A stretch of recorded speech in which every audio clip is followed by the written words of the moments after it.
Assalamualaikum warahmatullahi wabarakatuh. Allahumma salli wa sallim ala sayyidina wa habibina wa rasulina wa uswatina Muhammad wa ala alihi wa sahbihi ajma'in. Apa khabar semua? Sihat? Alhamdulillah, saya mendoakan anda semua sihat, sejahtera pada pagi ini, pagi yang indah hari Selasa 20 September 2022. Dan saya Da'i Hadari hari ini pada pagi ini bersama dengan anda dalam Tanyalah Ustaz. Biar tahu, jangan keliru. Baiklah para penonton sekalian, seperti biasa, Tanyalah Ustaz, sebuah program yang mana kita bawakan pelbagai topik untuk dibincangkan bersama dengan ahli panel yang berbeza latar belakang. Namun tujuannya tetap sama, iaitu kita nak berkongsi kefahaman berkenaan dengan pelbagai ilmu. Dan pada pagi ini, kita sangat beruntung para penonton sekalian kerana pada pagi Selasa kita nak fokuskan pengajian kita kepada pengajian hadis yang mana topik hari ini sangat dekat dengan diri kita. Ni orang kata bukan sekadar dalam keluarga sahaja, bahkan kita bersama dengan masyarakat, kejiranan kita, dan insya-Allah mudah-mudahan ada juga wujud dalam kalangan masyarakat ataupun rakyat di negara kita. Hari ini kita akan bincangkan pengajian hadis 40 Imam An-Nawawi, yang mana kita akan belajar mengenai menyubur amalan ithar. Dan saya tak keseorangan yang mana akan memberikan perincian dan juga pemahaman kepada kita yang berbahagia, Ustaz Jafri Abu Bakar bersama dengan kita pada pagi ini. Assalamualaikum Ustaz. Waalaikumsalam warahmatullahi wabarakatuh. Apa khabar, sihat ya? Alhamdulillah. Ya. Petah berkata-kata. Allahu Akbar. Ni pagi-pagi pok-pek je Ustaz. Itu cara main bola tu. Ya Allah. Baik Ustaz, hari ni kita nak belajar kitab hadis arba'in dan kita nak fokuskan kepada menyubur amalan ithar. Jadi ithar tu apa? Kejap lagi kita nak tahu. Cumanya para penonton sekalian, kalau ada soalan nak diajukan, caranya mudah sahaja. Anda boleh hubungi kami di talian 1-800-881677 ataupun boleh terus sahaja ke Facebook rasmi kami, tinggalkan soalan anda di ruangan komen, iaitu di Facebook Tanyalah Ustaz TV3. Baik, selesai saya maklumkan cara yang mudah untuk anda tanyakan soalan. Baiklah, dengan lafaz Bismillahirrahmanirrahim, hadis arba'in Imam An-Nawawi menyubur amalan ithar. Apakah itu ithar? Dan bagaimana ia sangat-sangat dianjurkan dalam agama kita, iaitu agama Islam. Silakan Ustaz. Baik, bismillahirrahmanirrahim. Assalamualaikum warahmatullahi wabarakatuh. Waalaikumsalam. Alhamdulillahirabbil alamin wal aqibatu lil muttaqin wa bihi nasta'in ala umuri dunya waddin. Asyhadu an la ilaha illallah wa asyhadu anna sayyidana Muhammadan abduhu wa rasuluhu. Allahumma salli wa sallim ala habibil karim sayyidina Mustafa sallallahu alaihi wasallam wa ala alihi wa ashabihi wa man tabi'ahum bi ihsanin ila yaumiddin, amma ba'du. Yang saya hormati lagi saya kasihi adinda saya Da'i Hadari. Mudah-mudahan dan tuan-tuan sekalian semua yang mengikuti kita secara langsung kita pada pagi ini, sama ada melalui kaca TV di TV3, TV9 dan juga melalui Facebook. Kita doakan supaya perhimpunan kita pada pagi ini diberkati oleh Allah SWT dan kita Allah berikan ilmu yang bermanfaat pada pagi ini sesuai dengan doa yang Nabi SAW ajarkan dalam kehidupan kita setiap pagi. Allahumma inni as'aluka ilman nafi'a wa rizqan tayyiba wa amalan mutaqabbala. Ya Allah, kurniakanlah kepada kami, kepadaku ilmu yang bermanfaat, rezeki yang baik-baik dan amalan yang engkau terima ya Allah. Itu tuan-tuan, mudah-mudahan jadi manfaat. Dan saya juga nak ajak tuan-tuan sekalian, tajuk yang nak kita bincangkan ni subhanallah tajuk yang sangat istimewa. Maka saya nak ajaklah tuan-tuan, pagi ni kita banyak share sungguh-sungguh hari ni, dan mudah-mudahan dia jadi salah satu daripada bentuk ithar kita kepada para sahabat kita. Itu kita mendahulukan sahabat-sahabat kita dalam menerima ilmu dan mengajak mereka untuk sama-sama Salih Asyik Muhammad menonton dan mengambil manfaat ilmu daripada program kita pada pagi ini, insya-Allah. Hadis yang nak kita bincangkan pada pagi ini ialah hadis yang ke-26 dalam susunan Imam An-Nawawi rahimahullah taala dalam kitabnya Matan Arba'in Nawawiyah. Hadis 40 Imam An-Nawawi rahimahullahu taala. Hadisnya berbunyi, a'udzubillahi minasyaitonir rajim, bismillahirrahmanirrahim. Allahumma shalli ala sayyidina Muhammad wa ala ali sayyidina Muhammad.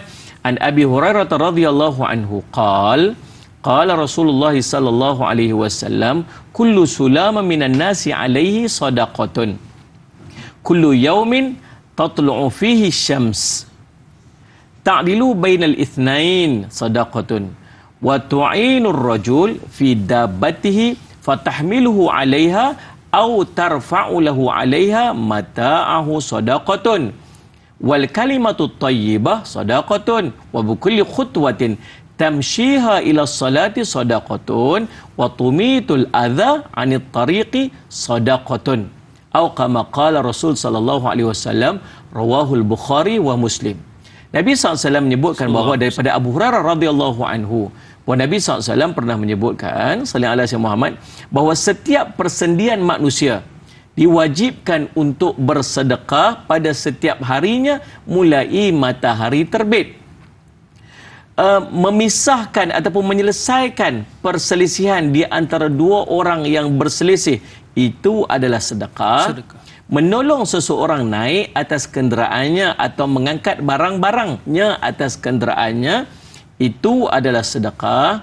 Berkata yang baik juga termasuk sedekah. Begitu juga setiap langkah berjalan untuk menunaikan salat adalah sedekah, serta menyingkirkan sesuatu rintangan di jalan adalah sedekah. Hadis riwayat Al-Bukhari dan Muslim.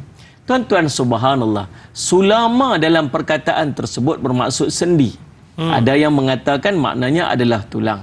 Terdapat sebuah hadis Nabi SAW yang menyebutkan bahawa tubuh kita memiliki 360 persendian. Sendi kan? Persendian, ada sendi. 360 sendi seluruhnya. Innahu khaliq kullu unasin min bani Adam ala sittina wa thalathmi'ati mafsil. Sungguhnya kata Nabi SAW, setiap manusia daripada keturunan ada Adam diciptakan memiliki sallallahu alaihi Muhammad 360 mafsilin, dengan maksud persendian sallallahu alaihi wasallam. Jadi subhanallah, ni hadis Nabi sallallahu alaihi wasallam. Rupa-rupanya dibuat kajian memang sungguh. Nah, umat ni sallallahu manusia ni dia ada 360 sendi. Ini merupakan mukjizat baginda Rasul sallallahu alaihi wasallam. Dan setiap persendian kita ini diwajibkan untuk bersedekah pada setiap hari mula daripada terbit matahari. Masya-Allah. Bermakna setiap hari kita diwajibkan untuk atas kesyukuran nikmat Allah berikan kepada kita tubuh badan yang sempurna ini untuk kita bersedekah. Diwajibkan bagi setiap persendian kita itu bersedekah. Cuma subhanallah sallallahu alaihi Muhammad, atas nikmat Allah ni, sedekah ini adalah satu bentuk yang disebut sebagai yang umum. Jadi tidak hanya sallallahu alaihi Muhammad terkait dengan wang ringgit saja yang kita selalu faham macam tu. Itu yang kita faham kan? Kita faham kalau sedekah ni mesti setakat duit saja, ataupun bagi makan saja, ataupun benda-benda yang berkaitan dengan benda yang macam tu. Tetapi dalam hadis ini menceritakan tentang umumnya bersedekah itu tak terhad hanya kepada duit dan wang ringgit sahaja. Maka di sini tuan-tuan sekalian disebut sebagai bentuk qurbah ataupun bentuk pendekatan diri kita kepada Allah SWT dalam hadis tersebut. Maka setiap bentuk usaha untuk mendekatkan diri kepada Allah SWT disebut sebagai sedekah. Jadi maksudnya apa? Tak sulit untuk semua orang. Semua orang pun boleh buat. Dia kaya ke, dia miskin ke, dia ada harta ke, dia tak ada harta ke. Orang setiap daripada kita mampu untuk bersedekah dengan terkait dengan umumnya hadis tentang keumuman bersedekah ni. Maka sallallahu alaihi wasallam selama mana dia suka untuk melaksanakan yang disebut sebagai qurbah, yang ini mendekatkan dirinya kepada Allah, maka itu adalah sedekah baginya. Jadi dalam perbincangan hadis ini ada satu benda yang disebut sebagai ithar. Apa maksud ithar ni? Al-ithar sallallahu alaihi Muhammad, maksudnya tuan-tuan ialah melebihkan ataupun mementingkan orang lain berbanding diri sendiri. Tu faham yang tu. So daripada tajuk ni, tajuk apa ni hari ni tak faham pun apa ni. Saya semat apa ni dia panggil apa? Saya semat tajuk kita ni tentang ithar. Menyubur amalan ithar. Ithar ni apa Allah SWT? Ithar ini bermaksud kita mendahulukan orang lain, mementingkan orang lain, melebihkan diri orang lain berbanding dengan diri kita sendiri. Jadi kalau kita nak faham dari segi bahasa digambar sebagai mengorbankan kepentingan diri sallallahu alaihi wasallam untuk orang lain. Demikian indahnya Islam yang sampai dan Allah anugerahkan kepada kita, tak kira warna kulit, bangsa, sallallahu kabilah mana, sallallahu bahkan ithar ini digambarkan oleh Allah dalam Al-Quran terkait dengan Muhajirin dan Ansar. Sallallahu alaihi wasallam, dan apa yang dibawa oleh Nabi sallallahu alaihi wasallam dalam kehidupan kita ni sallallahu alaihi wasallam, yang pertamanya role model. Nabi SAW itu sebagai role model dalam kehidupan kita yang menunjukkan betapa Islam ini sangat mementingkan, mengutamakan orang lain berbanding lebih daripada diri kita sendiri. Yang keduanya ialah hadis Nabi SAW yang Nabi SAW menyebutkan, Allahumma salli ala sayyidina Muhammad, la yu'minu ahadukum hatta yuhibba li akhihi ma yuhibbu li nafsihi. Tak sempurna iman seorang kamu sehingga kamu mengasihi saudara kamu melebihi sebagaimana kamu mengasihi diri kamu sendiri. Kita nak sihat, kita nak duduk dalam kebaikan, kita nak duduk dalam kesejahteraan, kita tak mau duduk dalam musibah, kita tak mau duduk dalam kesusahan. Macam tu saudara-saudara Islam kita yang lain pun yang tak mau benda yang sama, dan kita berusaha untuk menyediakan dan memberikan kepada mereka keutamaan-keutamaan sebagaimana kita nak keutamaan itu ada pada diri kita. Dan ini merupakan sifat orang mukmin yang telah ditunjukkan oleh baginda Rasul sallallahu alaihi wasallam. Bayangkan kalau setiap orang mukmin ini ada berpegang dengan sifat yang sama, maka tidak akan ada umat Islam yang duduk dalam kesusahan. Tidak akan ada manusia umat Islam yang duduk dalam keadaan misalnya kepayahan, kesempitan, sebab kita merasakan saling membantu di antara satu sama yang lain kan. Dan Allah menceritakan dalam Al-Quran tentang sifat al-ithar ini, al-ithar ini dalam surah Al-Hashr ayat ke-9, sallallahu alaihi Muhammad, wa yu'thiruna ala anfusihim walau kana bihim khasasah. Mereka juga mengutamakan orang yang berhijrah itu lebih daripada diri mereka sendiri, sekalipun mereka berada dalam keadaan sangat kekurangan dan sangat-sangat berhajat. Allah, ni orang Ansar. Cerita tentang orang Muhajirin yang mai jauh daripada Mekah. Orang Ansar tu sendiri pun memerlukan. Ada cerita tentang bagaimana yang lagi kita akan cerita ni. Bagaimana semua dia sendiri tak ada makanan, tapi disebabkan ada tetamu Nabi SAW mai ke rumah dia, dia sanggup suruh tutup, isterinya tutup, gelapkan, padamkan pelita Muhammad, dan berlakon kata makan padahal tak ada makanan. Subhanallah. Sebab apa? Sebab nak memenuhi hajat saudara se-Islamnya. Subhanallah. Ingat, sebenarnya bukan mudah untuk ada ithar dalam sesuatu perkara, namun tidak ada yang mustahil apabila iman sudah meraja di dalam hati. Dan ithar inilah merupakan lambang ukhuwah yang sejati. Mudah-mudahan mukadimah tu memberikan kefahaman kepada kita tentang apa yang dimaksudkan dengan ithar ini, insya-Allah. Baik, itu dia ithar yang mana kita semua kena jadikan ia sebagai amalan yang perlu disuburkan, Ustaz ya. Dan Islam bukanlah sekadar menyuruh, tetapi sebenarnya telah ditunjukkan oleh contoh sebaik-baik contoh, iaitu Nabi SAW. Cumanya bagaimana? Nantikan selepas ini dalam Tanyalah Ustaz, biar tahu jangan keliru.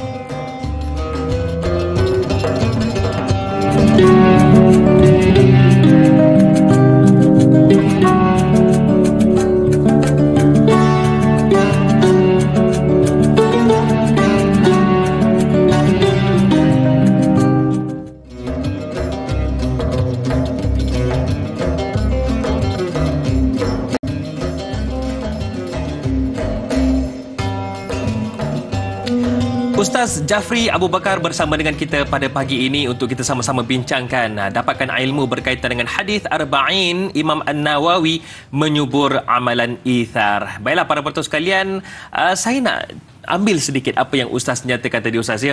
Bagaimana begitu hebat Nabi SAW menyatakan sesuatu yang begitu jauh ke depan.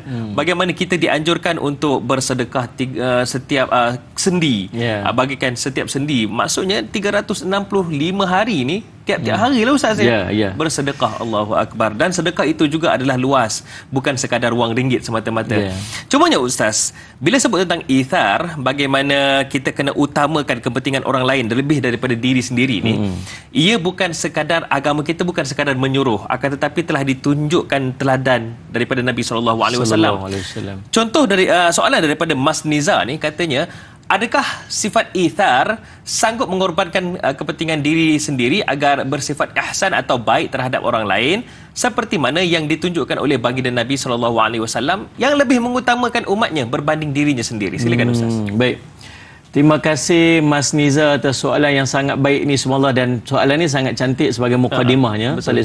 Paling tidak ada dua perkara itu. Yang pertamanya ialah kita nak kenal sifat ithar itu sendiri. Yang keduanya ialah contoh dan teladan yang ditunjukkan oleh baginda Rasul sallallahu alaihi wasallam. Nabi SAW satu hari, subhanallah, sallallahu alaihi Muhammad, dihadiahkan kepada Nabi SAW satu pakaian yang sangat cantik. Dan Nabi SAW sangat-sangat memerlukan pakaian pada ketika tersebut.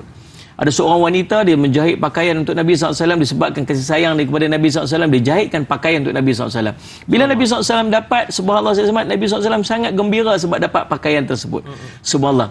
Dalam keadaan Nabi SAW memakai pakaian yang sangat yang cantik itu, tiba-tiba ada di kalangan sahabat Nabi SAW yang tiba-tiba approach Nabi. Dia kata apa? Ya Rasulullah, cantik sungguh pakaian Rasulullah SAW ni. Boleh tak saya nak minta pakaian ini untuk saya? Tanpa sikit pun rasa ragu, orang kampung kita kata, without any hesitation. Boleh. Boleh. Tak ada sikit pun ragu, tidak ada sikit pun rasa apa-apa gelisah apa. Rasulullah SAW balik dan menukarkan pakaian itu dan menyerahkan kepada orang tersebut, sehingga para sahabat yang lain rasa apa-apalah kamu ni, subhanallah, Nabi SAW sendiri pun memerlukan pakaian, kamu minta pula daripada dia. Kamu tahu tak perangai Nabi SAW apa dia? Nabi SAW dia tak akan menghampakan permintaan orang. Demikian ada seorang budak perempuan pergi ke rumah Nabi SAW, bagi tahu kata mak dia memerlukan pakaian, mak dia memerlukan kepada semua pakaian, keluarganya memerlukan kepada pakaian. Dan Nabi SAW tak ada pakaian, Nabi SAW hanya ada pakaian tu saja. Nabi SAW sanggup masuk ke rumah dan tanggalkan pakaian tu dan serahkan kepada anak tersebut untuk dibawa balik kepada ibunya. Dia hadiahkan kepada Nabi SAW kurma yang begitu banyak. Nabi SAW bila dapat makanan, Nabi SAW akan ingat umat dia, panggil para sahabat Nabi, dia hadiahkan, diberikan kepada para sahabat yang lain sehingga akan tidak ada satu pun pada Nabi SAW. Langsung tak ada. Kotlah nak simpan sikit, apa nak makan, tak apalah kamu ambil lah semua 3 biji bagi aku. Fikir diri kita kan. Kalau kita dulu tarikkan, kita dulu simpan dulu kat aku ni, aku punya bahagian, kemudian baru bagi ke orang yang lebih-lebih. Nabi bagi ke orang dulu, kalau ada lebih Nabi SAW ambil, kalau tak ada Nabi SAW akan berikan seluruhnya kepada orang. Tiba-tiba ada seorang laki-laki yang datang dalam keadaan makanan sudah habis. Tak ada dah. Berubah wajah Nabi SAW. Nabi rasa dah, ya Allah, gelisah macam mana nak buat ni. Subhanallah, saya syamat. Tuan-tuan, Allahumma salli syamat. Lalu Sayyidina Abu Bakar radhiyallahu an kata dekat Nabi SAW, ya Rasulullah, kamu telah menunaikan tanggungjawab kamu, Rasulullah. Allah tak akan membebankan kamu dengan sesuatu yang kamu tak punya, wahai Rasulullah. Tapi dia tak mengubah wajah Nabi SAW. Nabi tetap gelisah. Sehingga kan Sayyidina Ali radhiyallahu anhu mengatakan, Rasulullah, saya ada 3 dirham ini, Rasulullah. Ni ada saya 3 dirham, Rasulullah, ambil lah.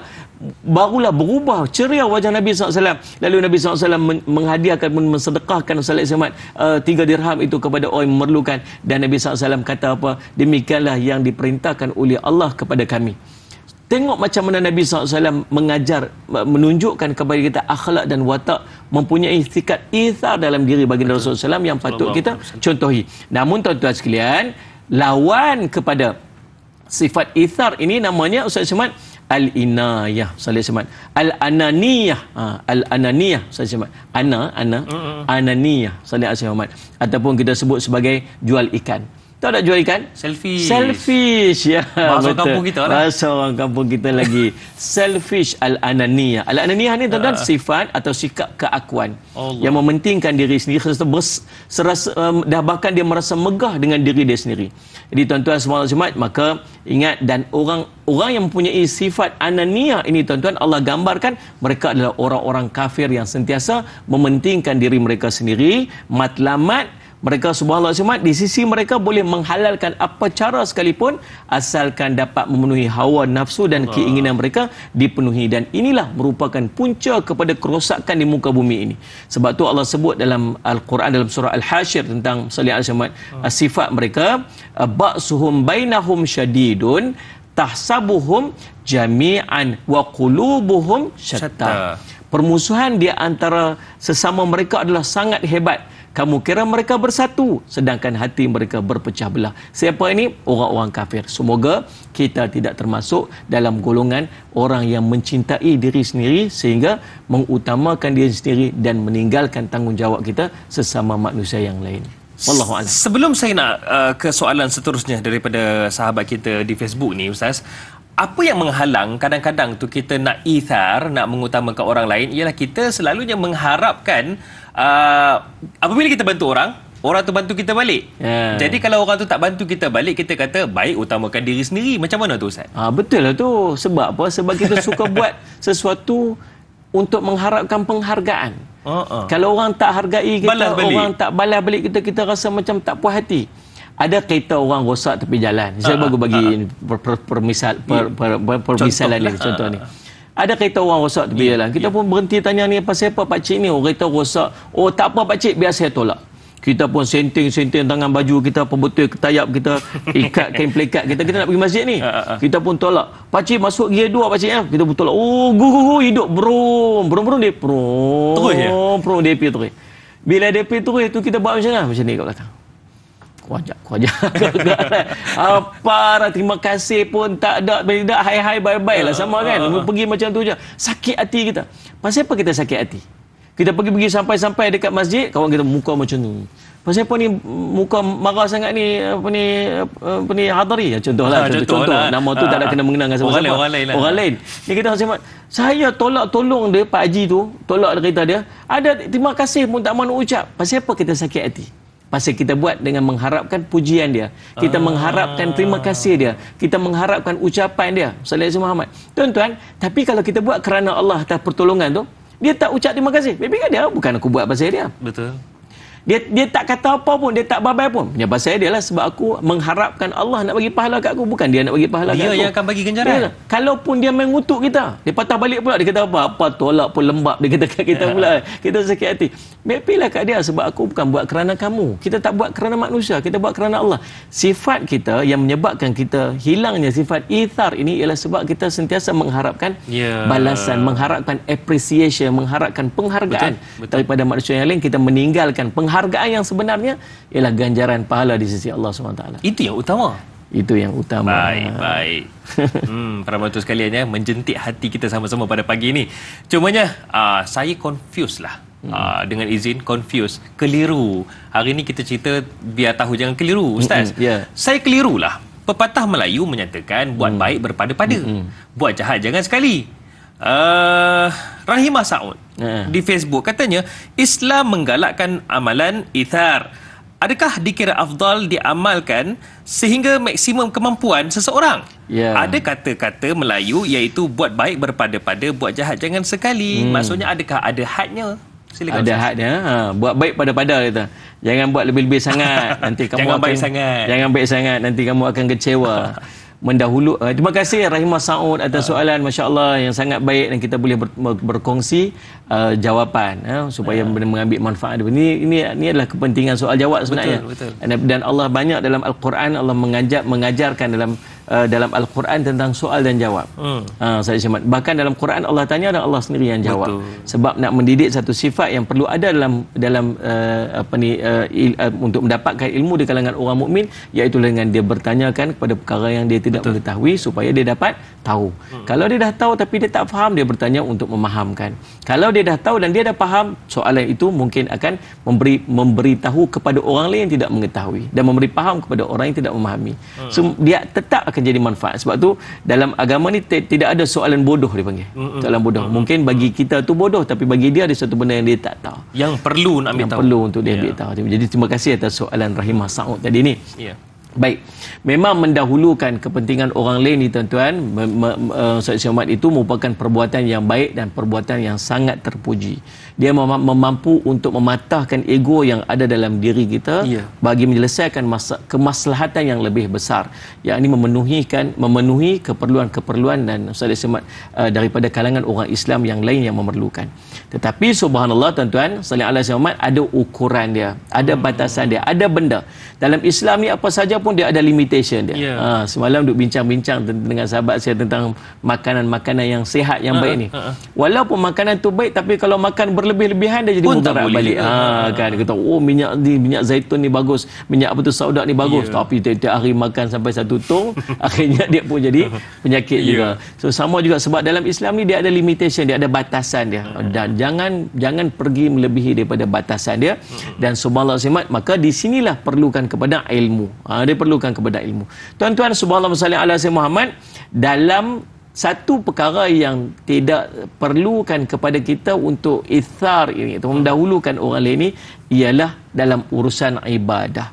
Dalam urusan ibadah, untuk mendekatkan diri kita kepada Allah Subhanahu Wa Taala, sallallahu alaihi wasallam Muhammad, kita jangan sampai nak ithar sangat, kamu buat dulu aku tinggal kemudian. Contohnya bahkan ulama memakruhkan kita berithar, ini mendahulukan orang lain dalam urusan-urusan ibadah kita kepada Allah. Alasannya Salih Muhammad mendahulukan orang lain dalam ibadah ni akan membuatkan kita lalai dan kita menggunakan alasan ithar itu untuk kita tak mengejar yang afdal. Sebagai contoh yang selalu kita tengok ithar ni tuan-tuan, bila kita duduk dalam saf nak solat berjemaah. Saf depan bagi orang lain lah. Da'i depan lah, Kita ustaz tengok depan lah. ada kat depan tu kan kosong kan, kita pun kata tak apalah ya, pergilah. Padahal Nabi SAW kata apa? Kalau siapa tahu pahala dan ganjaran duduk di saf paling hadapan, mereka akan berebut-rebut untuk mendapatkannya sehingga terpaksa cabut undi. Ini bukan cerita bagi ke orang lain. Dia kata, kapalah kamu pergi, sila. Kawan pun ithar juga. Tak apa kamu pergi. Soalan nak beritahu, kata apa, tak apa, aku dah banyak pahala dah. Hang tak ada pahala lagi, hang pergilah kat depan. Jadi Salih alaihi wasallam tuan-tuan, sebab ingat Salih alaihi wasallam dalam saf, contohnya dalam urusan Allahumma salli alaihi mungkin bersedekah bahkan. Tiba-tiba ada keperluan ni, masya-Allah. Kita berebut untuk mendapatkan yang afdal. Sebab apa? Sebab dia hubungan vertikal, hubungan kita dengan Allah SWT yang ni ulama memakruhkan berithar. Bahkan subhanallah tuan-tuan, ingat Nabi SAW menyebutkan dalam sebuah hadis, Allahumma salli ala Muhammad, dan yang bermaksud tidaklah satu kaum mengakhir-akhirkan, yakni perbuatannya, kecuali Allah pun akan mengakhir-akhirkan mereka. Oh, kamu nak duduk belakang-belakang ya? Tak apa kamu duduk belakang-belakang macam tu. Kamu suka buat last-last ya? Tak apa kamu akan duduk demikian. Dan ingat macam mana senada juga dengan apa yang Allah sebutkan dalam Al-Quran dalam surah At-Tahrim ayat ke-6, ya ayyuhalladzina amanu qu anfusakum wa ahlikum nara. Wahai orang yang beriman, Salih alaihi jagalah diri kamu dan ahli keluarga kamu daripada api neraka. Jadi kita faham daripada perintah Allah tu ialah untuk dalam bab hubungan kita dengan Allah, utamakan diri kita Salih alaihi berbanding dengan orang lain. Jadi makruh Salih alaihi keadaannya dalam keadaan kita mengutamakan berithar dalam ibadah kita kepada Allah Subhanahu Wa Taala. Jadi kita boleh faham tentang perkara tersebut, insya-Allah, yang akhirnya menyebabkan kita apa? Menggunakan alasan itu untuk kita bermalas-malasan dengan ibadah. Dia dah buat dah, tak apalah, saya belakang-belakang sikit pun tak apa. Dalam bab solat ya, boleh pula dia pergi kat orang lain kan Ustaz kan? Tapi kalau dalam bab lain bukan main, dia duduk depan. Aduh. Baiklah Ustaz, banyak lagi kita akan bicarakan, terutamanya ada kaitan ithar dengan anak-anak yatim ni. Cumanya kejap je lagi Ustaz ya. Nantikan soalan dan jawapannya dalam Tanyalah Ustaz. Biar tahu, jangan keliru. Kembali selepas ini.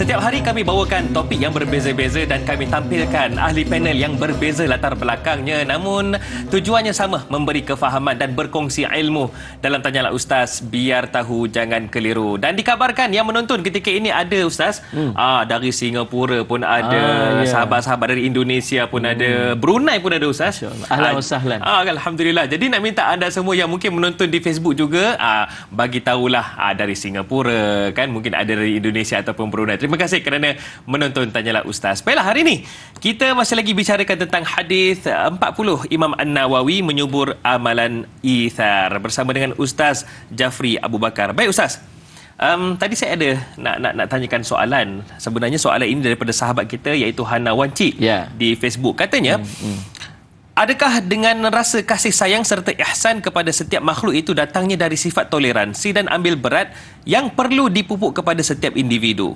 Yang kedua, adakah dengan mempunyai sifat kasih sayang kepada anak-anak yatim adalah nilai-nilai keimanan dan memupuk ukhuwah sesama insan tanda menyuburkan amalan ithar?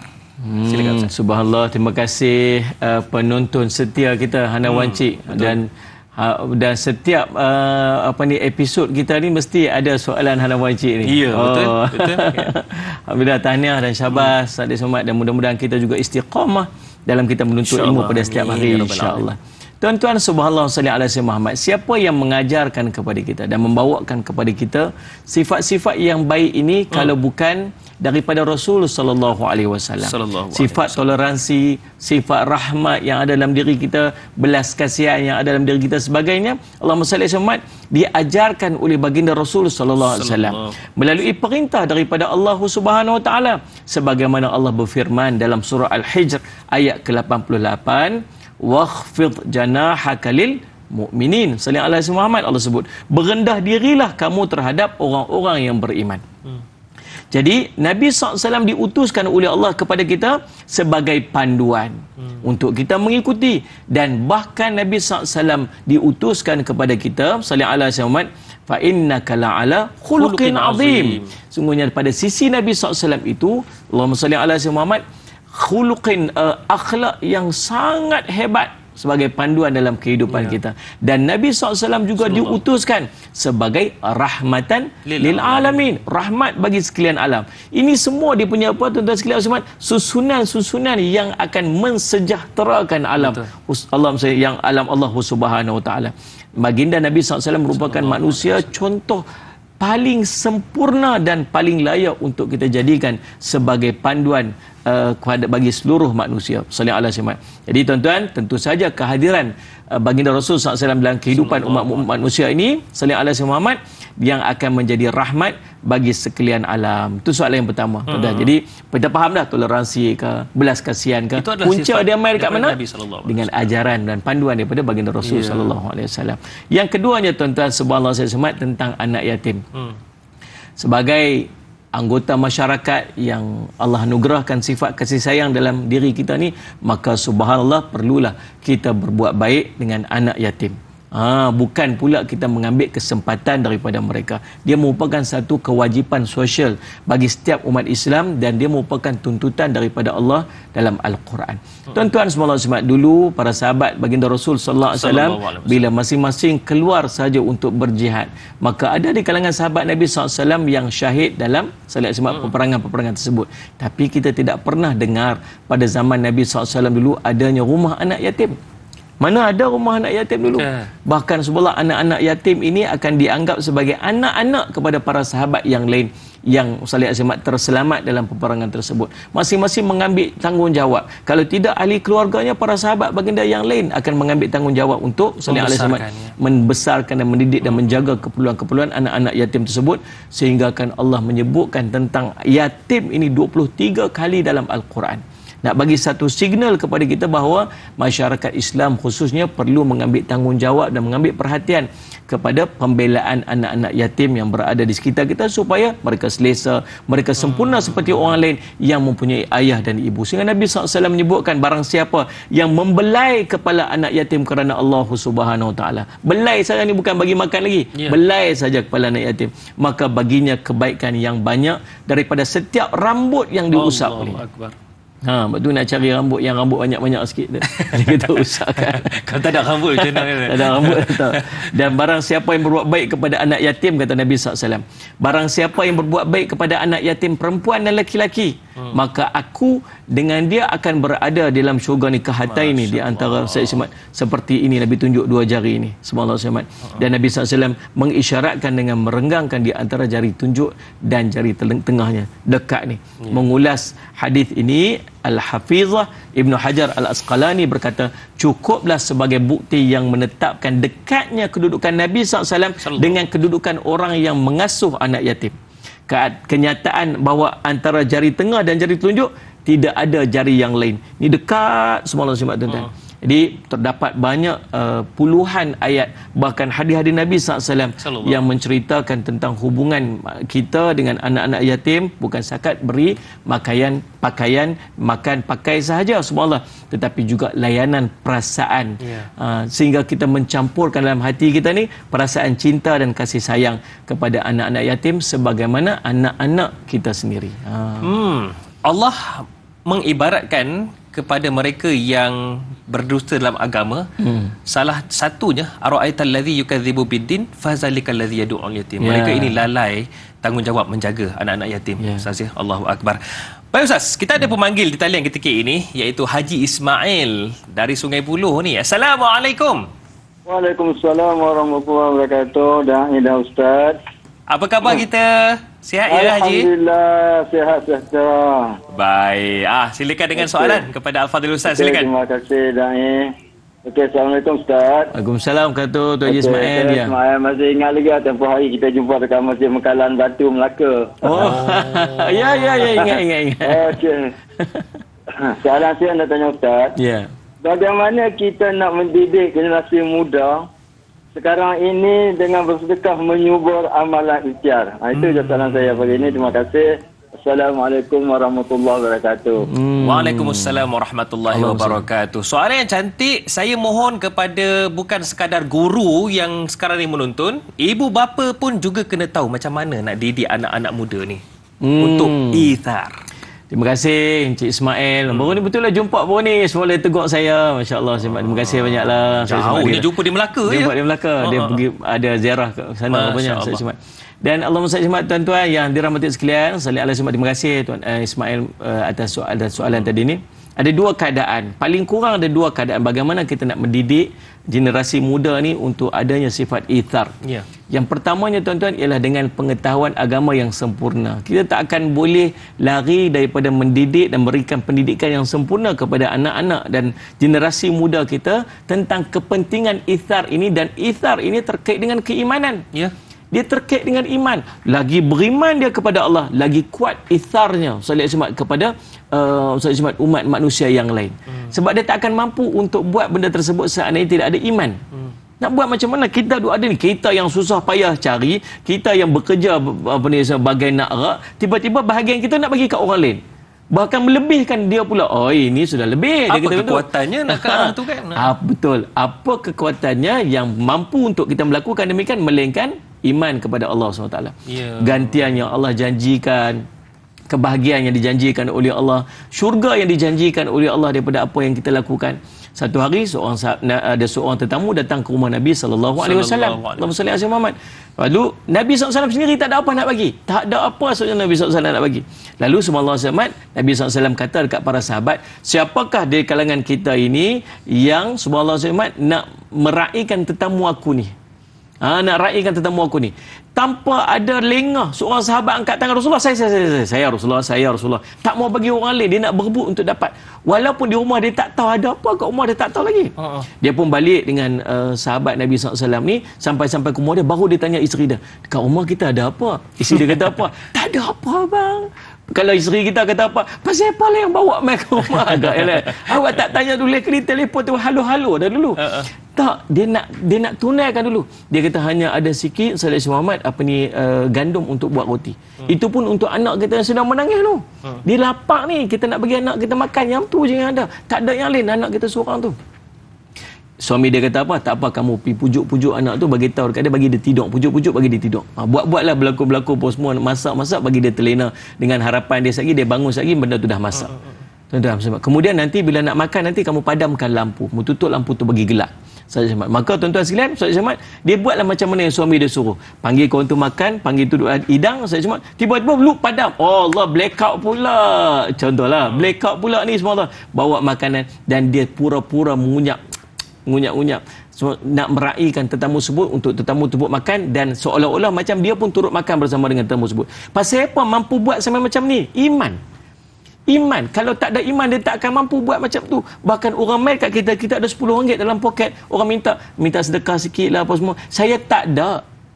Padahal ada lah RM10 tu. Ada. Pasal apa tak boleh nak bagi? Sebab kita tak punya iman. Kita tak punya kekuatan iman.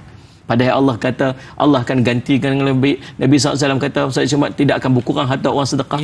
Tuan-tuan sekalian, maksudnya yang nombor satu sekali, ilmu yang membawa kepada keimanan yang sempurna. Yang kedua, contoh teladan. Ayah kena tunjuk contoh ni baru anak ikut. Dia tak? Ini ayah pun duk sorok apa nama barang bantuan. Orang ramai apa semua. Beritahu kita ayah tak ada. Ada pun keluar apa? Ayah saya beritahu kata dia tak ada kat rumah. Jengkreng kan. Dia duk mengajak anaknya untuk menipu. Dia mengajak anaknya untuk menyembunyikan harta. Tu jaga tu simpan. Ni kawan nak mai, tu kawan nak mai. Simpan cepat. Nanti dia ambil lagi jadi susah. Hari korban hari tu Ustaz. Daging korban. Simpan. Kalau orang tanya cakap tak ada. Kita mendidik anak-anak kita untuk hilang sifat ithar ini. Ustaz Simat, kita sendiri tak ada sifat ithar dan kita mengajar mereka untuk hilang sifat ithar. Simpan, sembunyi, jangan tunjuk, jangan bagi. Tu beli satu. Simpan. Lagi kawan minta lagi bagi. Jadi kita tak ajar dia untuk apa? Kongsi. Kita tak ajar daripada kecil untuk dia berkongsi, untuk dia share dengan orang lain, untuk dia mengutamakan orang lain. Bukan cerita utama, kongsi pun dia tak bagi dah. Aduh. Jadi maka dua perkara ni dalam proses kita untuk mendidik salih alaihi Muhammad anak-anak kita dan generasi muda untuk mempunyai sifat ithar ini. Mudah-mudahan ini manfaat. Wallahu a'lam. Salah satu cara yang mungkin kita boleh hayati Ustaz, ini nak minta Ustaz lah kongsikan supaya pagi ni, macam tadi Ustaz sebut, kalau tak ada iman tu tak jadi kekuatan lah untuk ithar.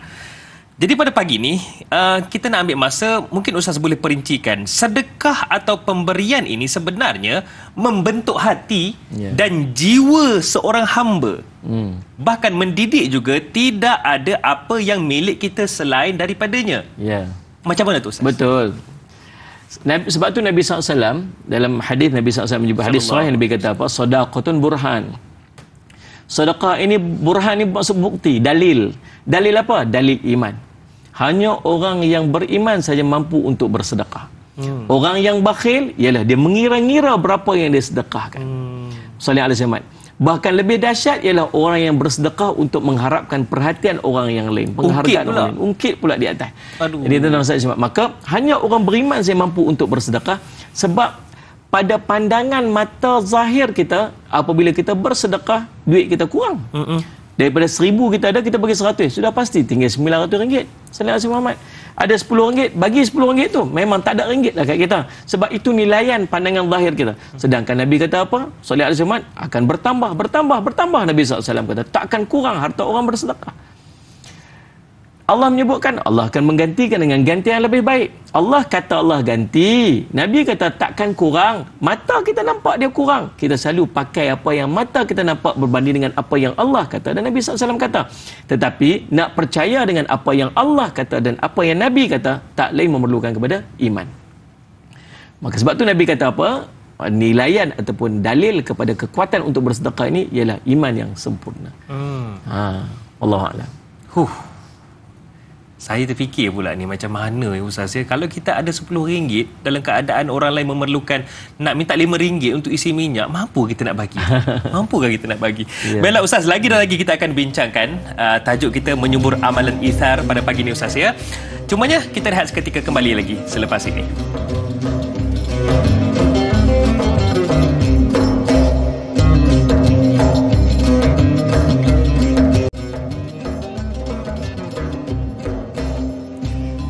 Dari utara ke selatan, timur ke barat, semuanya menonton Tanyalah Ustaz, biar tahu jangan keliru. Dan alhamdulillah, segala puji bagi Allah, kami terus kukuh dan teguh berdiri di sini atas tuntunan dan juga sokongan anda semua. Baiklah, pada pagi ini masih lagi bersama dengan saya Da'i Hadari dan juga Al-Fadhil Ustaz Jafri Abu Bakar. Kita dapatkan manfaat dan juga ilmu berdasarkan kitab hadis Arba'in Imam An-Nawawi, menyubur amalan ithar. Baiklah, Ustaz, ada soalan yang cantik daripada Laila Dila Rosa di Facebook ni.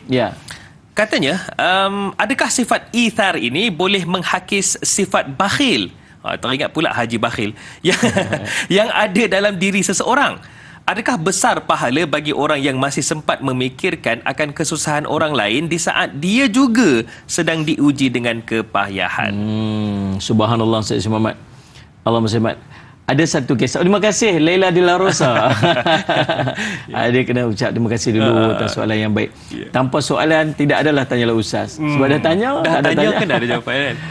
Subhanallah, terima kasih Laila Dila Rosa, dan terima kasih juga saya nak ambil kesempatan ini untuk ucapkan terima kasih kepada sahabat yang share link ini seluas-luasnya. Alhamdulillah. So ingat, setiap orang daripada kita ni kena ada satu perasaan dia untuk dia bersedekah. Ini pun ithar juga. Ini juga sedekah. Kita pada setiap pagi kita sedekah dengan kita kongsikan. Share, kita ada hampir 2,000 orang yang sedang menyaksikan live di Facebook pada sekarang ni. Kalau setiap orang tu share tu, dah kita ada 2,000 dah perkongsian kita pada pagi ni, insya-Allah. Dia mengambil tanggungjawab tu. Allahumma salli alaihi. Abu Muslim Al-Khalani nama dia, Sayyid Muhammad. Ya. Abu Muslim Al-Khalani ni tuan-tuan sekalian, Sayyid Muhammad seorang yang sangat hebat pada zaman dia. Satu hari tuan-tuan dia balik ke rumah dia. Dia balik ke rumah dia, subhanallah, sallallahu alaihi wasallam tuan-tuan. Sampai ke rumah dia, dia tanya isteri dia apa ada di rumah. Isteri dia kata tak ada apa dekat rumah, tak ada apa kat rumah untuk kita makan. Abang boleh tak tolong pergi kedai, tolong pergi beli gandum untuk saya buat roti. Dia cakap Arab lah Ustaz. Dia cakap Arab lah. Dia cakap utara. Dia cakap dengan saya pun tak faham, dengan tuan-tuan pun tak faham sekali. Lalu subhanallah, saya semat, dan dia kata tak apa, dia pergi. Tapi masalahnya dia hanya ada 1 dirham saja. Hanya semata-mata 1 dirham saja. Dia pun tak apalah, 1 dirham cukup lah kot untuk pergi beli Said Samad apa ni, Allahumma Said Muhammad, gandum lah. Teringat zaman-zaman saya mengaji dulu. Zaman saya mengaji dulu, Said Muhammad pernah beli beras, sekilo beras hutang, tak ada duit. Hutang waktu kata mengaji, waktu tu dah ada keluarga dah pun. Nak cerita. Tapi tuan-tuan jangan cerita kat orang ni saja. Memang kita rahsia. 1 dirham saja dia ada. 1 dirham saja dia ada, subhanallah. Lalu subhanallah, dia pun pergilah kedai nak beli. Setakat mana boleh dapat 1 dirham tu dengan gandum tu. Elok dia sampai dekat depan kedai, tak jauh daripada kedai tu, dia tengok ada seorang lelaki duk ikut je dekat belakang. Dia ikut, dia kata, tolonglah saya ni tak ada benda langsung nak makan ni, saya lapar sangat ni. Saya sangat-sangat lapar ni, saya tak ada apa nak makan, dia tolong saya. Dia tengok, ya Allah, aku pun ada 1 ni, aku ada 1 dirham ni, macam mana aku nak buat ni? Dia terbayang rumah kat. Dia terbayang rumah tu, orang nak makan kat rumah tu apa semua, dia tak ada makan apa semua. Dia berjalan lagi, kawan dia ikut belakang. Lalu dia buat usaha apa? Orang ni lebih memerlukan daripada aku. Aku ni okey lagi, kenyang lagi ni. Walaupun tak ada, tapi masih kenyang, masih tak rasa lapar. Dia ni teruk sangat lapar ni. Dia bagi 1 dirham tu kepada orang tersebut. Lalu subhanallah, mula dia fikir, macam mana aku nak buat ni? Subhanallah, nak buat balik apa ke rumah ni? Sehari Salih Alaihi Muhammad ni yang dekat rumah sehari nak jawab apa tu? Allahumma salli Muhammad. Dah lah dekat rumah tu 28,000 ke 30,000 patah perkataan, dia punya kota perkataan setiap hari. Kita orang lelaki 3,000 8,000 je. Subhanallah. Ini fakta. Ini fakta. Lepas tu macam mana dia nak buat semua tuan? Saya Muhammad dia ambil, dia pergi minta uncang gandum daripada kedai tu kosong, dia ambil pasir, dia letak kat dalam tu. Allah. Kemudian dia bawa balik ke rumah dia. Balik ke rumah dia, dia letak kat depan pintu, dia pun calo. dia pun keluar cepat-cepat sebab sekali dia takut isteri dia bising dengan dia. Subhanallah tuan-tuan. Dia pun berapa ketika dia keluar, benda dia balik ke rumah, tiba-tiba sampai rumah dia tengok hanya banyak roti-roti yang terhidang. Banyak roti daripada gandum-gandum yang mewah-mewah, yang lembut. Subhanallah. Dia pun keheranan, kata, mana dapat roti ni? Dia kata, kan tadi abang beli tadi, bawa balik tu gandum yang bukan setakat gandum biasa, tapi macam mana abang boleh beli dengan 1 dirham tu gandum yang begitu hebat? Dia pun keheranan, bahkan dia sendiri pun keheranan, dan dia yakin itu adalah Said Samad karamah, Said Samad ataupun kurniaan Allah SWT kepada dia, yang meyakini bahawa membantu orang lain lebih susah itu Said Samad lebih utama untuk diri dia sendiri, dan Allah menggantikan dia dengan yang gantian lebih baik. Tapi tuan-tuan jangan buat tu semata-mata nak dapat benda yang lebih hebat tu. Allah akan berikan kebaikan-kebaikan kepada tuan-tuan, tak semestinya gandum. Mungkin banyak yang lain yang Allah ganti dalam kehidupan kita, sesuatu yang berbentuk kebaikan-kebaikan apabila kita mengutamakan orang lain.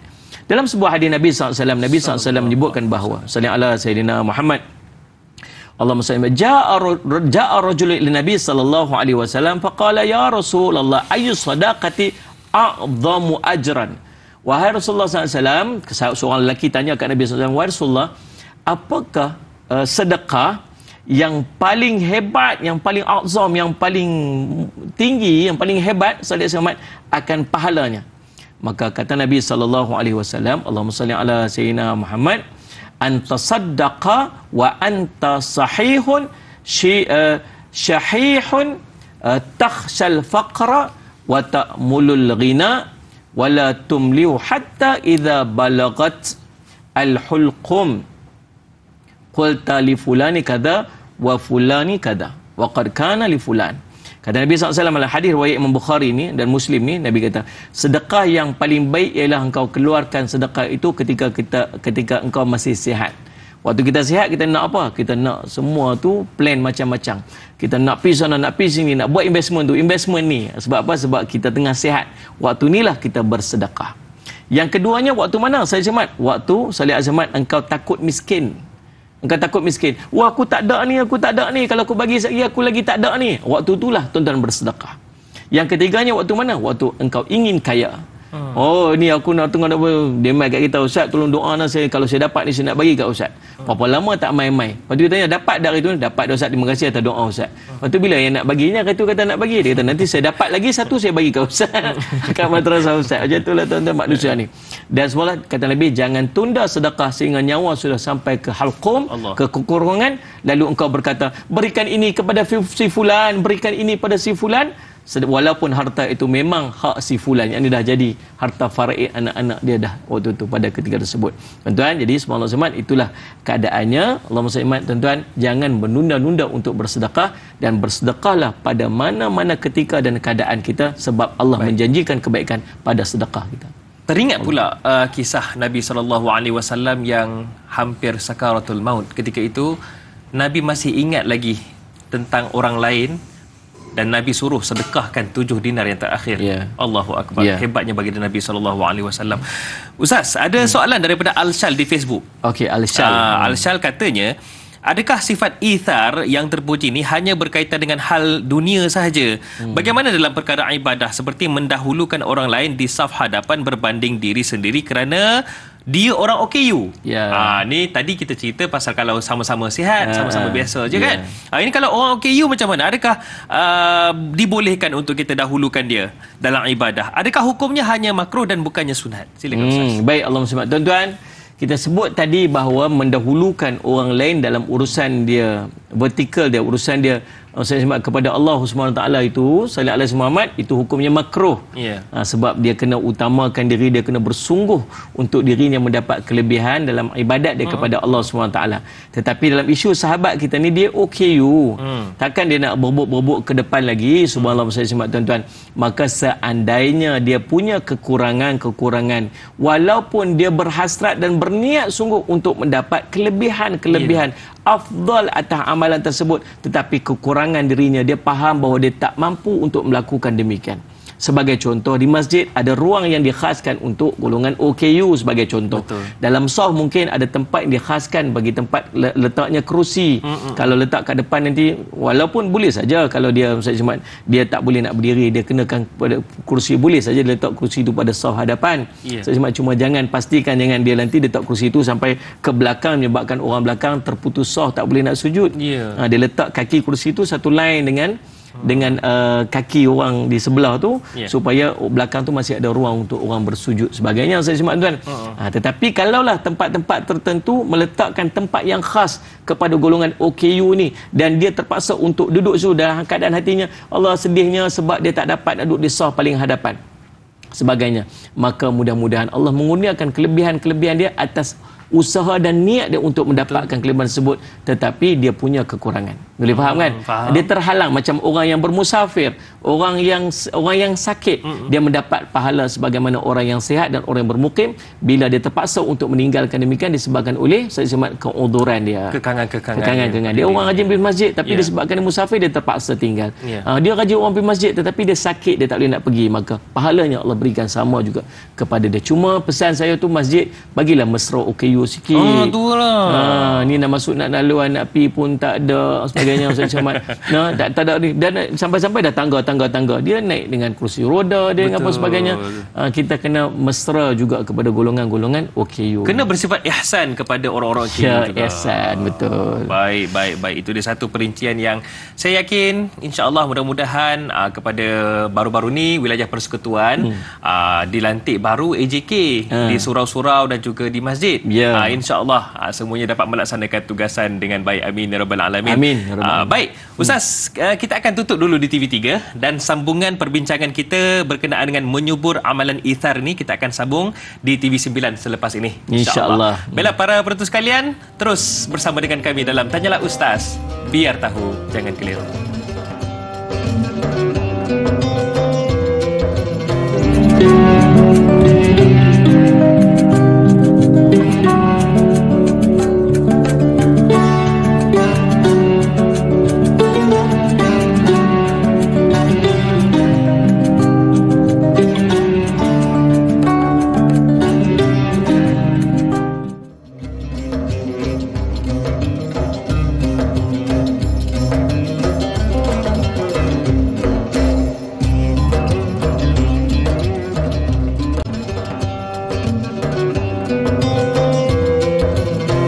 Alhamdulillah, para penonton sekalian, terima kasih kerana terus setia bersama dengan kami dalam Tanyalah Ustaz, biar tahu jangan keliru. Dan Alhamdulillah juga, segala puji bagi Allah, pada pagi ini kita dapatkan ilmu dan manfaat dalam hadis tanda cinta kita kepada Nabi SAW, iaitu kita menghayati segala pesanan daripada Nabi SAW. Dan hari ini hadis Arba'in Imam An-Nawawi, topik kita, tajuk kita iaitu menyubur amalan ithar bersama dengan Al-Fadhil Ustaz Jafri Abu Bakar. Baiklah, terus tanyakan soalan dan terus kongsikan secara langsung ini di Facebook rasmi kami, Tanyalah Ustaz TV3. InsyaAllah kami akan alu-alukan soalan daripada anda sebentar sahaja lagi. Cumanya Ustaz, Hafizi Hafiz di Facebook rasmi kita ni beliau bertanya, bagaimana nak jadikan tulang belulang kita sebagai satu bentuk amalan untuk kita peroleh ganjaran yang terbaik dari Allah Subhanahu Wa Taala di akhirat nanti?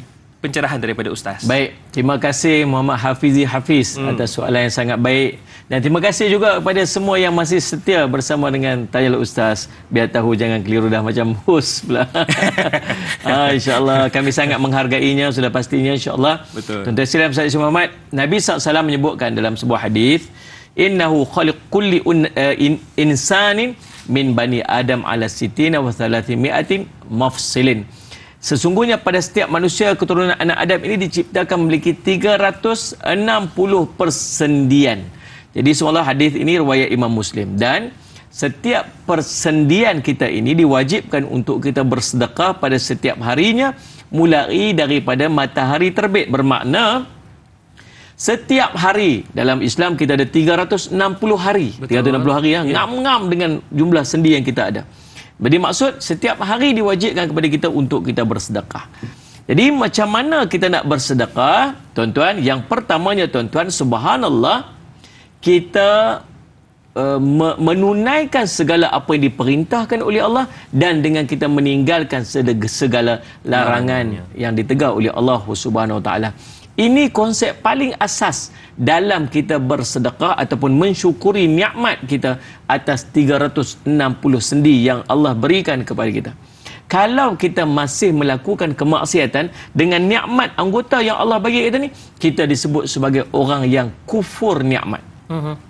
La in syakartum la azidannakum wala in kafartum innahu azabi lasyadid. Siapa yang Allah harus bersyukur dengan nikmat yang Allah berikan kepada dia, maka Allah akan tambah lagi dengan kenikmatan-kenikmatan lain. Tapi siapa yang kufur, kufur ni maksud apa? Kufur ni lah maksud kufur kepada nikmat yang Allah berikan kepada dia. Dia salah guna nikmat.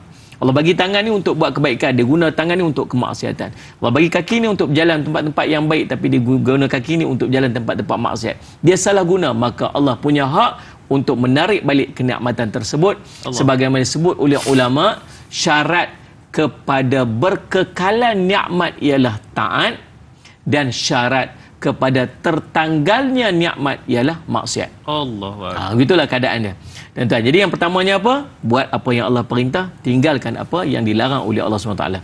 Yang keduanya tuan-tuan, dalam sebuah hadis yang lain Nabi SAW sebut, yusbihu ala kulli salamin min ahadikum sadaqatun, fa kullu tasbihatin sadaqatun, wa kullu tahmidatin sadaqatun, wa kullu tahlilatin sadaqatun, wa kullu takbiratin sadaqatun, wa amrun bil ma'rufi sadaqatun, wa nahyun 'anil munkari sadaqatun, wa yujzi'u min dhalika rak'atani yarka'uhuma min ad-duha, atau kama qala Rasul sallallahu alaihi wasallam, rawahul Muslim, hadis sahih. Nabi kata pada setiap pagi, pada pagi hari, setiap sendi salah seorang daripada kamu memerlukan kepada sedekah. Dia selalu sebut pagi-pagi lah. So uruskan urusan kehidupan sedekah kita ni ataupun amalan kebaikan pada waktu pagi, sebab Nabi SAW doakan keberkatan kepada pagi umat dia. Allahumma barik li ummati fi bukuriha. Ya Allah, keberkatilah pada waktu pagi ni pada umat Nabi SAW. Maka amalan yang kita buat pada waktu pagi itu ada barakah dia. Maka tuan-tuan sallallahu alaihi wasallam, maka kata Nabi SAW, tasbih itu sedekah, tahmid itu sedekah, takbir itu sedekah, menyuruh melakukan kebaikan itu sedekah, menghalang orang daripada melakukan kemaksiatan itu sedekah, dan cukup semua itu sallallahu alaihi Muhammad, yakni bersedekah untuk setiap sendi kita itu dengan 2 rakaat yang didirikan oleh seseorang itu daripada solat duha. Maka di antara amalan yang perlu kita lakukan pada setiap hari untuk menunaikan sedekah atas anggota ataupun nikmat 360 sendi yang Allah berikan kepada kita itu ialah dengan dengan kita melazimi solat duha kita pada setiap hari, insya-Allah. Allahu Akbar. Baik Ustaz, ithar ini bukanlah tertakluk kepada antara kita sesama manusia. Ya. Islam mengajar kita untuk melakukan kebaikan, ihsan dan juga ithar ini juga kepada selain daripada manusia, mungkin dengan tumbuh-tumbuhan ataupun haiwan. Satu soalan yang cantik daripada Intan Zurina Abdul Razak di Facebook. Kata Intan Zurina, adakah sifat ithar hanya merujuk kepada mendahulukan orang lain, iaitu manusia sahaja?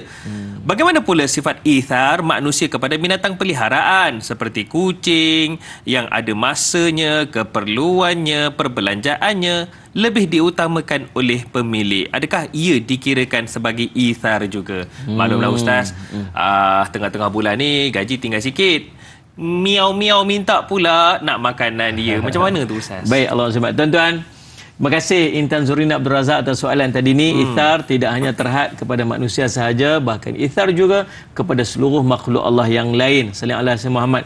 Islam ajar kita untuk berbuat baik kepada seluruh makhluk Allah, termasuklah haiwan. Allahumma salli ala sayyidina Muhammad. Allah sebut dalam surah Al-An'am ayat 38, wa ma min dabbatin fil ardi wala ta'irin yatiru bi janahaihi illa umamun amthalukum. Tidak ada seekor pun binatang yang melata di bumi, dan tidak ada seekor pun burung yang terbang dengan kedua sayapnya, melainkan mereka adalah umat-umat seperti kamu juga. Dengan maksud Ibnu Kathir sebut, umat-umat seperti kamu itu ialah makhluk-makhluk Allah yang diciptakan seperti kamu juga. Dalam sebuah hadis Nabi SAW disebut, Inna Allah katabal ihsanu ala kulli syai'. Sesungguhnya Allah telah mewajibkan ihsan atas setiap benda. Fa idza qataltum fa ahsinu qitlatah wa idza dzabhtum fa ahsinu dzibhatah. Kalau kamu nak membunuh, maka perelokkan pembunuhan kamu. Kalau kamu nak menyembelih, maka perelokkan penyembelihan kamu. Ini merupakan perintah dan dalil bahawa kita wajib untuk ada sifat ihsan kepada makhluk Allah yang lain, seperti yang merangkumi semua jenis haiwan. Sallallahu alaihi wasallam. Bahkan ada seorang laki-laki, subhanallah, sallallahu alaihi wasallam, Nabi SAW cerita, dia berjalan lalu dia rasa sangat haus sehingga dia turun ke dalam satu perigi. Sallallahu alaihi wasallam. Lalu dia minum air daripada air perigi tersebut. Bila dia keluar saja daripada perigi, didapati ada seekor anjing dekat luar sana yang sedang kehausan, menjilat-jilat tanah, terjelir-jelir lidahnya. Lalu orang itu berkata, anjing ini sudah pasti kehausan seperti mana yang aku alami tadi.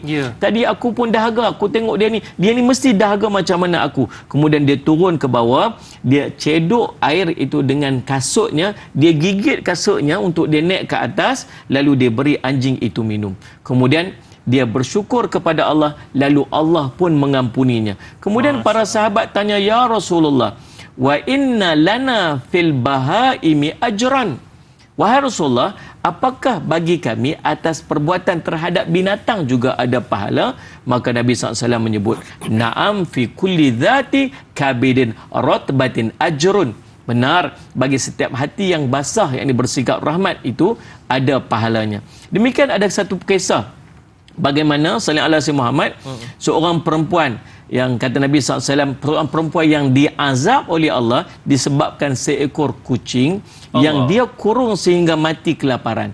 Maka wanita tersebut dimasukkan ke dalam neraka disebabkan perbuatannya. Kamu tidak memberi makan dan minum kepadanya ketika kamu mengurungnya. Begitu juga kamu tidak melepaskannya sehingga dia boleh makan serangga yang berada di tanah. Hadis tersebut riwayat Imam Al-Bukhari. Maka tuan-tuan, Ustaz Jemaat, tuan-tuan kena nilai kepentingan-kepentingan. Kalau tuan-tuan jaga kucing, tuan-tuan macam mana tuan-tuan memerlukan ataupun memenuhi keperluan-keperluan kita, maka di sana juga ada keperluan-keperluan yang tuan-tuan perlu penuhi untuk kucing tersebut. Betul. Kalau tuan-tuan rasa tuan-tuan tak mampu untuk bela dah disebabkan kekurangan kita, mungkin dah terberhenti kerja ke, dah tak ada kerja, tak ada pendapatan, tuan-tuan bagi hadiahkan kucing itu kepada orang lain yang mampu untuk jaga. Jangan pula pergi lepas dekat dalam rumah orang lain. Pergi lepas dia berak ke rumah orang tu sebagainya, tuan-tuan sebagainya, tuan-tuan telah memudaratkan dan menzalimi orang lain pula dalam keadaan dia tak suka sebagainya. Maka tuan-tuan ada saja di sana pencinta kucing. Betul. Yang sanggup saja untuk menerima kucing-kucing untuk mereka jaga dengan baik, insya-Allah. Bersifat ihsan lah. Betul. Selain daripada kita ada ithar. Wallahu a'lam. Kalau tak mampu, jangan paksa diri sampai menzalimi, Ustaz. Baik, insya-Allah kejap je lagi saya nak tanya berkaitan daripada Ustaz lah. dari sudut yang lain pula, iaitu suami dan isteri. Cumanya bagaimana? Nantikan selepas ini Tanyalah Ustaz, biar tahu jangan keliru.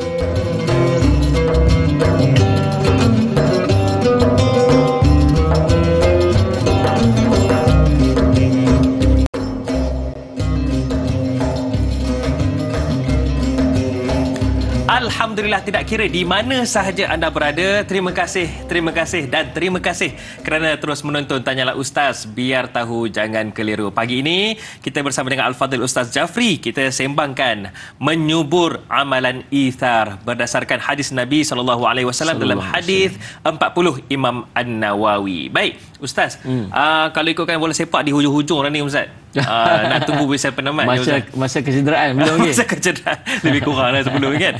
Cumanya Ustaz, saya ada satu soalan yang saya nak kaitkan dengan soalan Casey di Facebook ni. Ya.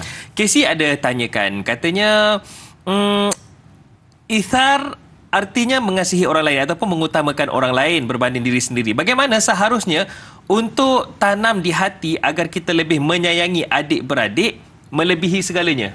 Ya. Kemudian kita sayang tapi tak mampu jaga dan hantar ke rumah orang tua-tua. Apakah hukumnya? Dan mungkin kejap lagi Ustaz boleh jawab soalan saya pula. Saya tambah sikit. Suami sibuk, ada masalah juga ke tempat kerja. Tapi bila isterinya mengadu, dia dengar, berkongsi masalah. Adakah ia dikira ithar juga? Baik, silakan Ustaz. Kita jawab yang ini dulu. Casey. Banyak Casey tu. Terima kasih atas soalan Casey. Subhanallah, tuan-tuan. Antara nikmat yang Allah berikan kepada kita ialah nikmat punya adik-beradik. Bukan semua orang ada nikmat yang namanya adik-beradik ni. Ada orang anak tunggal, sallallahu alaihi wasallam, dan dia tak ada adik-beradik. Tak ada rasa kasih sayang macam mana ada adik-beradik yang lain. Sallallahu alaihi wasallam. Sedangkan subhanallah, kita punya sahabat-sahabat dan kawan-kawan yang lain. Tetapi kawan-kawan tidak sama macam adik-beradik yang berkongsi darah. Berkongsi ibu dan ayah. Maka menjadi tanggungjawab kita apabila subhanallah sallallahu alaihi Muhammad, seseorang adik-beradik kita beralam kesusahan, menjadi tanggungjawab kepada kita untuk sallallahu alaihi wasallam melepaskan mereka daripada kesusahan. Bahkan keutamaan kita dalam bersedekah ialah keutamaan melebihkan subhanallah, mengutamakan adik-beradik kita berbanding dengan orang-orang yang di luar daripada sallallahu alaihi wasallam. Dia panggil ahli keluarga kita. Mana ada hubungan persaudaraan, hubungan kekeluargaan. Kita berkongsi rahim, dia panggil. Lepas tu silaturahim itu, keutamaan dia ialah silaturahim itu ialah saya sebut adik-beradik itu sendiri.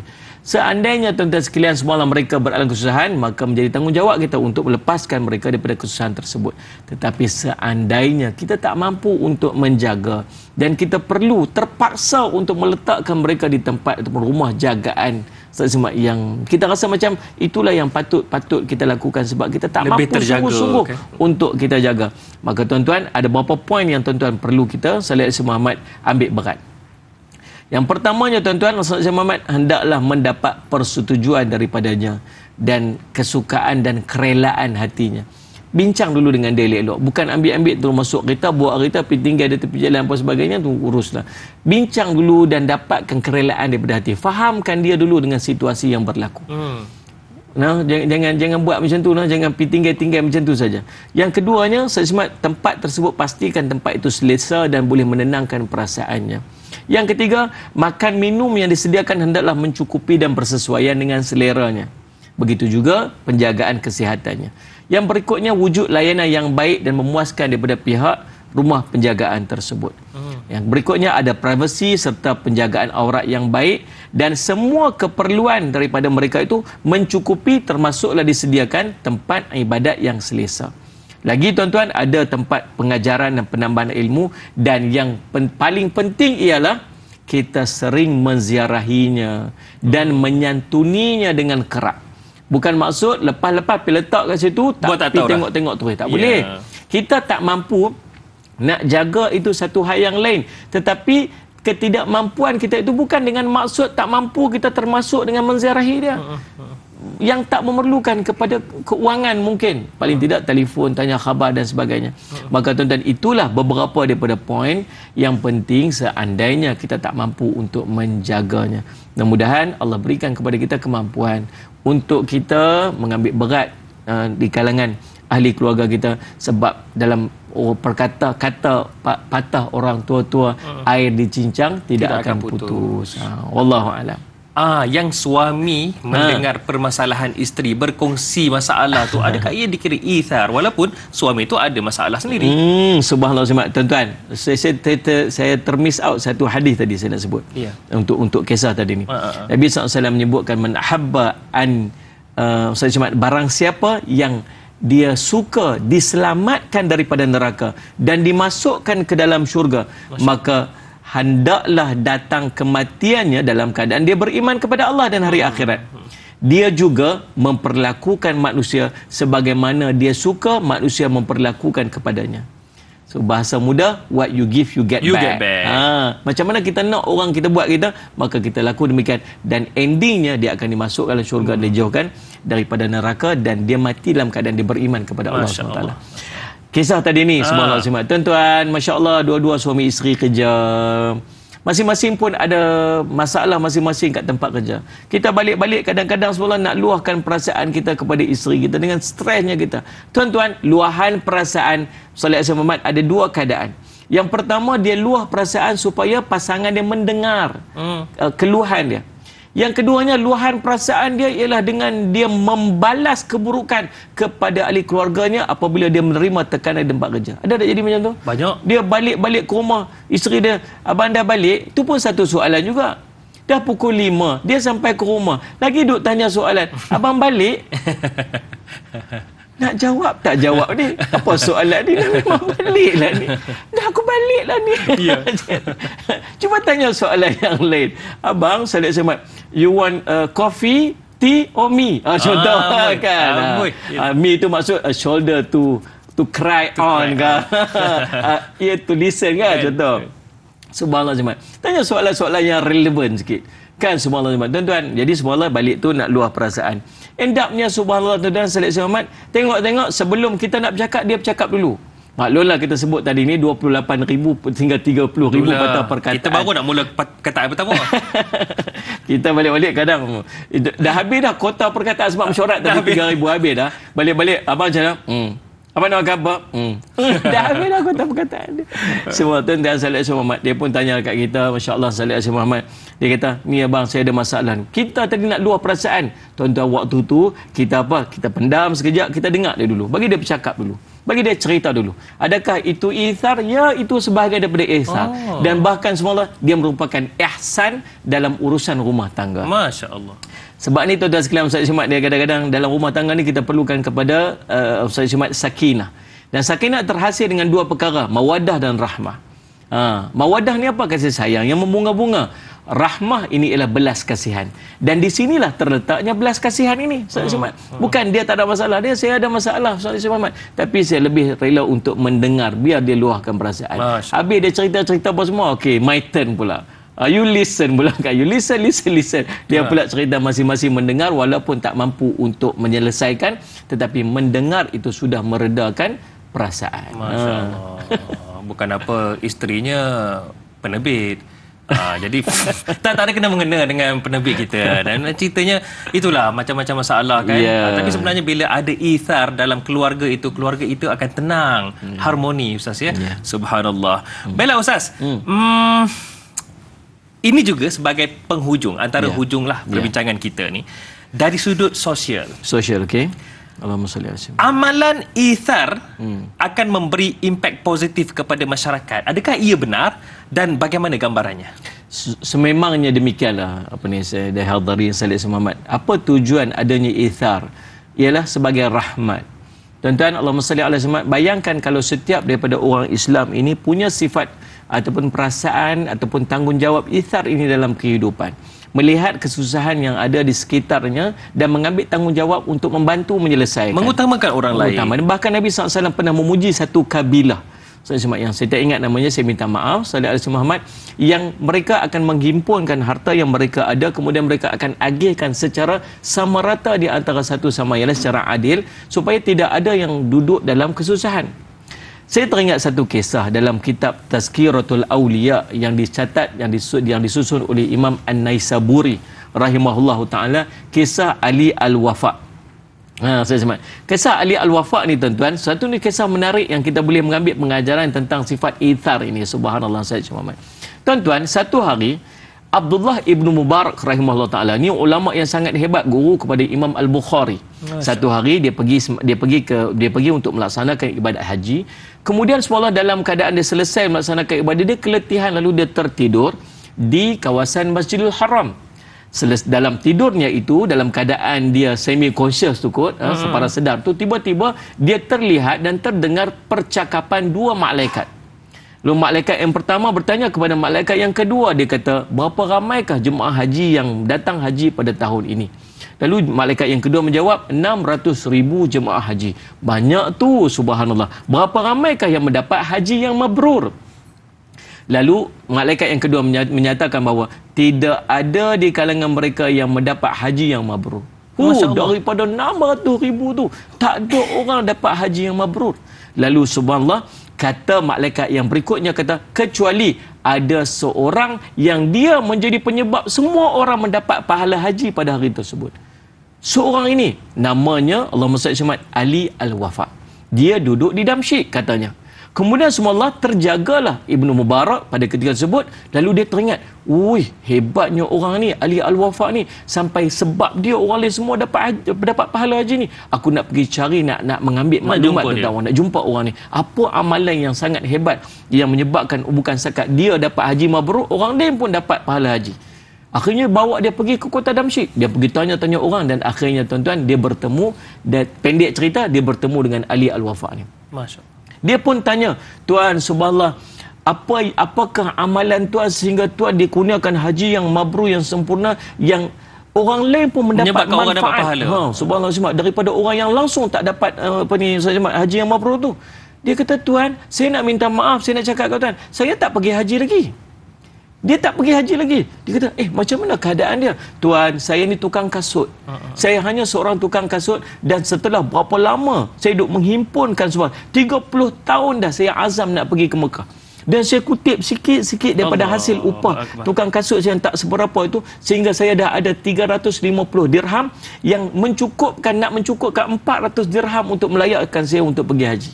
Tetapi satu hari isteri saya dalam keadaan mengandung, subhanallah, dia terbau dan tercium bau masakan rumah sebelah. Dia teringin nak makan. Saya pergi ke rumah sebelah tersebut. Saya dapati, subhanallah, dalam rumah tersebut ada seorang wanita, dia ibu tunggal bersama dengan anak-anak yang yatim. Dia kata, Puan, boleh tak saya nak minta sikit makanan tu daripada yang Puan masak tu untuk isteri saya. Dia teringin nak makan. Tiba-tiba perempuan ini menangis. Dia pun keheranan. Kenapa, Puan? Dia kata, Tuan, bukan saya tak nak kasih, tetapi makanan yang saya masak itu halal untuk saya, tetapi haram untuk Tuan. Dia kata, macam mana keadaan demikian, subhanallah? Kalau halal, halal lah. Kalau haram, haram lah. Dia kata, Tuan, sebenarnya itu adalah daging bangkai kaldai yang mati di belakang rumah kami.